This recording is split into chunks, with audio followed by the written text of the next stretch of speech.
নানা কারণে বিশ্বজুড়েই বাড়ছে বিবাহ বিচ্ছেদের সংখ্যা।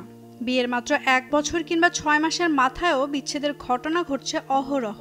কিন্তু বিয়ের মাত্র 3 মিনিটের মধ্যেই ডিভোর্স, এটাও কি সম্ভব?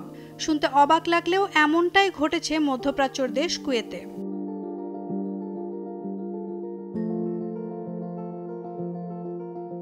জানা গেছে বিয়ের 3 মিনিটের মাথায় বিবাহ বিচ্ছেদ হয় এক নবদম্পতির। নববধূর অভিযোগ, বিয়ের ঠিক পর মুহূর্তেই তাকে অপমান করেন স্বামী, আর তাই দেরি না করে স্বামীর কাছে ডিভোর্স চান তিনি। মূলত ওই দম্পতির আদালতে সদ্য বিয়ের আইনি প্রক্রিয়া মিটেছে। এরপর কোর্টরুমের বাইরের চত্বরে হাঁটছিল তারা। এ সময় হঠাৎ হোঁচট খেয়ে নববধূ পড়ে যান স্বামীর গায়ে। ওই সময় রেগে গিয়ে স্ত্রীর হোঁচট খাওয়া নিয়ে তাকে স্টুপিড বলে চিৎকার করে ওঠেন স্বামী, আর এ কারণেই প্রচণ্ড রেগে যান নববধূ। অপমান বোধ থেকে এই আইনি বিয়ে বাতিলের অনুরোধ করেন তিনি।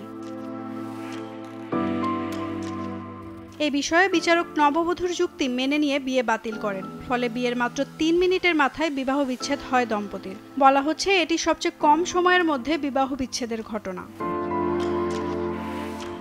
ইতিহাসের সবচেয়ে কম সময়ের এই বিয়ের ঘটনাটি ঘটে 2019 সালে। তবে সম্প্রতি এটি সোশ্যাল মিডিয়ায় আবারও ভাইরাল হয়েছে। এর আগে 2004 সালে বিয়ের মাত্র 90 মিনিটের মাথায় বিবাহ বিচ্ছেদ হয় এক মার্কিন দম্পতির। অর্থাৎ মাত্র 1.5 ঘন্টা টিকেছিল তাদের সেই বিয়ে। নাওমিন নাসরিন, ডেইলি সান।